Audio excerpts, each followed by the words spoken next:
When history looks back at our time period, I'm sure that this car will feature prominently.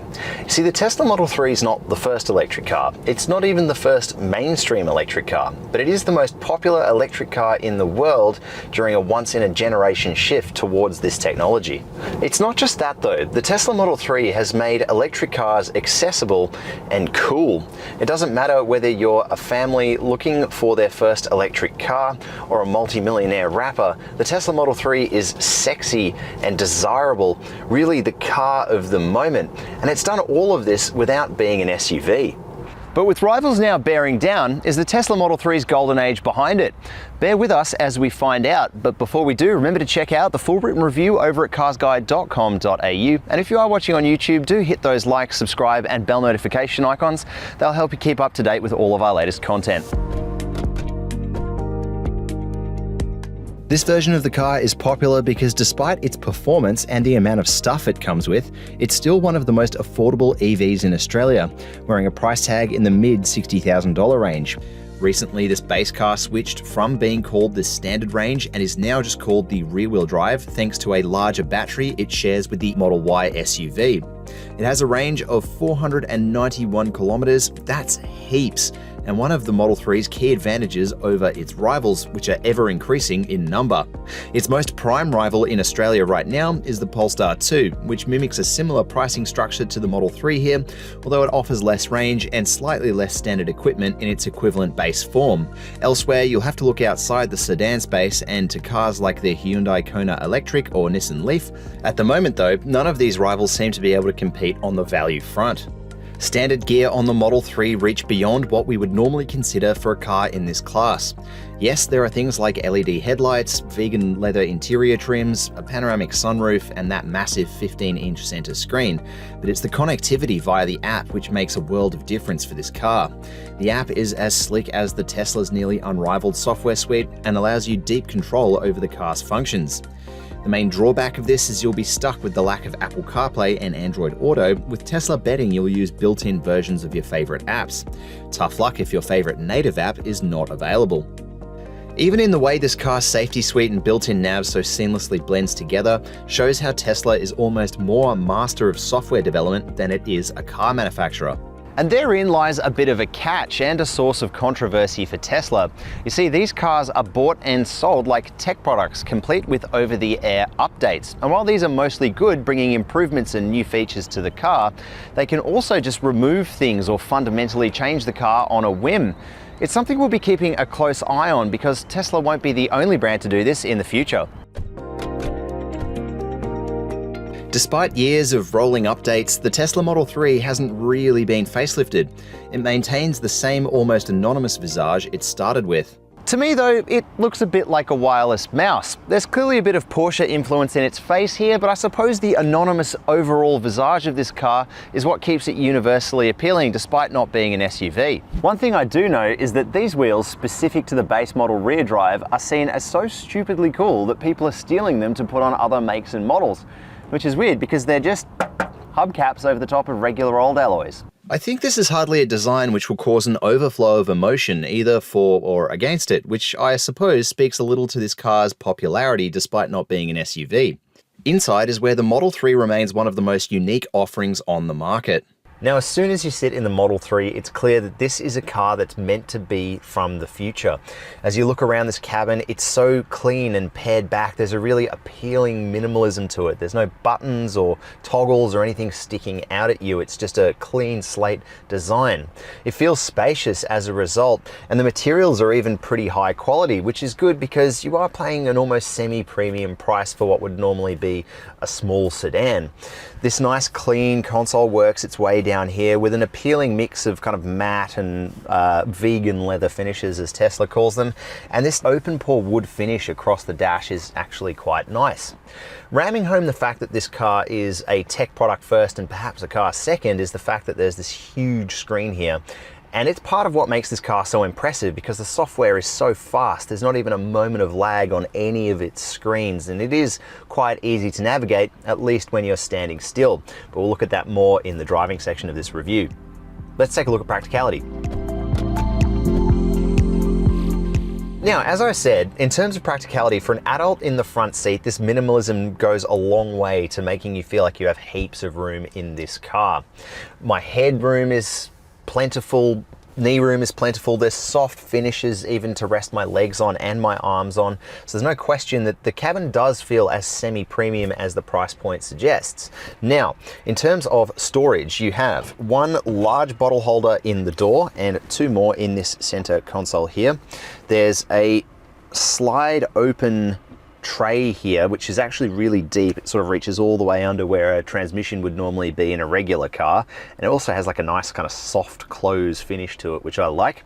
There's these two sort of Alcantara finished pads here, which are actually dual wireless charging pads, really rare in any car. And they help to keep the cabin free of any cables too, which is nice because you wouldn't want to clutter up such a clean space like this. There's also a large center console box and the seats are really adjustable too. Okay, so the back seat. Things in here aren't quite as good as they are in the front seat. You do sit really high off the ground, and I suppose that's to facilitate that underfloor battery that provides this car its gratuitous range. Now, there are hard covers on the backs of the front seats. Feels a little bit less premium than you might expect from another car maybe, but they're good for kids if they're gonna kick or spill things, I suppose. There's small pockets on the back of those as well, and a single bin that also serves as a bottle holder in the doors. There's no real specific bottle holding function in there, which is kind of interesting. You also get dual adjustable air vents back here and two USB-C ports because you don't get the wireless charger. That's nice too. The seat trim is okay. Tesla call it a vegan leather. It feels a bit vinyl-y to me. I can't tell you how hard wearing it will be though, but it is kind of comfortable. It just doesn't breathe quite as well as real leather, I find anyway. And in this drop down armrest thing, there are two more bottle holders, which will hold our bottle nicely. Now, before we move on, I should note one thing. The headroom isn't as good as it could be back here, possibly because of those high seats. I'm 182 centimeters tall and it's okay, but I feel like if you are any taller than me, your head might be touching that glass panel. The boot comes in at a total of 561 litres, which seems above par. But it comes with a catch that the stated volume includes the large underfloor storage area, which we needed to fit the whole CarsGuide luggage set. And meanwhile, the so-called frunk holds 88 litres, which surprisingly was just enough for our smallest case. Tesla won't actually tell us how much power the Model 3 has, but suffice to say, it has a lot. The brand doesn't shy away from its performance aspirations. Data listed elsewhere though has the rear-wheel drive producing figures you'll see on your screen now. Performance is unhindered to the point where I feel as though you don't really need more from the variants further up the range. Seriously, this one has plenty. Now, the Tesla Model 3 really does feel quite different from any other car you've probably driven before. But there are some things that are the same, and so the steering and pedal layout is all familiar. And the visibility out of this car is actually pretty good too, with this big windscreen, these nicely sized real mirrors on the outside, and the only angle that really brings me any kind of concern is out the rear because that boot lid is quite high. There are other parts of the Model 3 drive experience which are quite different, and that starts with the steering. I think that's the first thing you're going to notice as soon as you go around a corner in this car. It's got 3 steering modes and all of them feel really artificial. The base comfort mode is by far the best. It's also got a normal mode and a sport mode, but to me those modes are pretty useless because they just feel artificially heavy. I don't like them at all. Likely the next thing you're going to notice is the fact that there's no dashboard. There's no dashboard at all. There's no digital dashboard, there's no head-up display, there's nothing directly in front of you. And while this does make the car good for concentrating on the road because there are literally no distractions in front of you, it does mean that you have to turn your entire head to look at things like the speedometer, to use the functions of the car, to see key things like how much range you have or how much the car is regenning, and these kind of critical features. It's cool, but I don't like the fact that I have to turn my eyes away from the road that far just to see how fast I'm going. Of course, another downside to the screen-based setup here is the fact that everything's controlled through the screen and the buttons are really kind of small. It means that you have to, again, take your eyes off the road and concentrate on where you're pressing to kind of get these smallish touch elements. And As you buy one of these cars and get used to driving it around, you will get used to where the touch elements are, but it's for everything. It's for the multimedia functions, it's for the cameras, it's for the climate control, it's for the basic functions of the car. Again, it's a little bit distracting while you're driving. A few buttons and toggles, physical ones that you can grab, would not go awry. Okay, so ride and handling. So handling straight away is really quite good if you use this comfort steering mode, because you don't need to turn the wheel very far to get a quite alarming reaction at the front wheels. It makes the Model 3 feel really responsive and darty in the corners. It really does stick to the ground as well. There's heaps of traction on offer. But the ride, famously in these Model 3s, is quite firm. That does help keep things under control. You've got to remember this car is really heavy. It's got a massive lithium battery, hundreds of kilos worth of that all under the floor. And keeping that all under control must be difficult, so it's no wonder that the ride is a bit firm. Unlike the Model S, there's no adjustable suspension either, so you're stuck with the single tune. I will say in these base cars, the ride is quite a bit better with the smaller wheel than it is on the higher spec cars, which have giant alloys and slimmer rubber. So that's something to keep in mind as well. If you are after a bit of ride comfort, the base car is actually the best in the range. That firm ride and low profile tires across the range does mean that there is quite a bit of road noise in the Tesla Model 3, and you notice that a bit more obviously because there's no combustion noises going on at the front either, but it is a little above average for what I'd consider in a premium car. You do hear the suspension thud about as well, and if you do catch a bump in the corners, it can be a little jittery too. It really is quite fast as well. Let's give it a go here. It's just instant from the get-go. And you know what the funny thing is? Tesla says that this car only accelerates from 0 to 100 kilometers an hour in 6.2 seconds. That's only about as fast as a Hyundai i30N, but it feels faster. It's just that instant torque without any need to worry about a gearbox or anything. It's just instantly available. There's no delay. So in that sense, it feels faster, even though it's nowhere near as quick as the dual motor versions of the car. And that's another reason why I don't think you need to pick a higher grade of the Model 3. This one's just as fast as a hot hatch and only costs a little bit more while giving you 491 kilometers of all-electric range. What's not to like? Now, in terms of EV driving characteristics, the Model 3 seems to have one tune of regen braking now, and it's really quite strong. I wouldn't go so far as to call it a single pedal driving mode in the same sense that some rivals have, and it doesn't have the ease of paddle adjustment like some rivals have either, but it's a really nice tune and it's always on. Even when you're going down little hills and things, there's no need to use the mechanical brakes, which is a really nice touch and no doubt plays into how efficient this car is. One final thing I will note is the entire Model 3 range is really close to the ground in terms of its ride height, and that's important because you've got quite a long wheelbase on this little sedan too, which means it can scrape on things like speed bumps and driveways. So it's something you always have to be conscious of, and I can't help but feel like it gives some EV SUVs or even a kind of crossover style car like the Polestar 2 a little bit of an advantage in that department.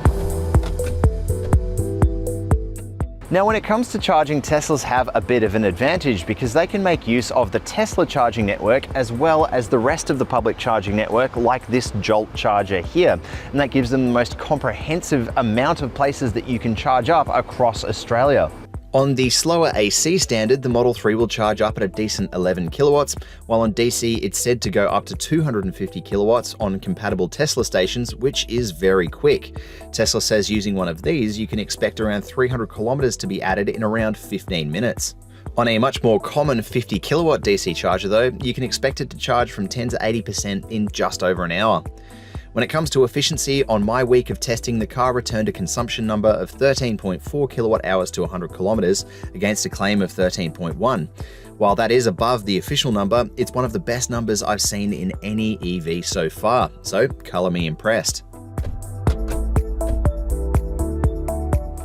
Okay, so safety is a little different in the Model 3. Because of the amount of sensors and cameras this car has, it has equivalents of all the active safety items that we normally mention. You can see the full list of those over at carsguide.com.au. But the best way that you can see what this car sees, see a little bit into its brain, is on that radar camera. And it really illustrates how much this car picks up and how much it sees around it, which is well up and beyond what most of its rivals can do. Suffice to say, with its comprehensive suite of sensors, the Model 3 scored a maximum 5-star ANCAP safety rating to a 2019 testing regime. At the time, it was one of the safest vehicles to ever be rated. Tesla's new car warranty is now a bit behind the pace at just 4 years and 80,000 kilometers. That's now ahead of only BMW in terms of mainstream automakers. The battery pack, however, has a much longer warranty extending to 8 years or 192,000 Ks. Servicing is computer determined. Like BMW's, the Model 3 will tell you when it wants to go to the shop. Scanning the schedule of items like brake pads, fluids, and air filters, none seem particularly expensive on Tesla's website.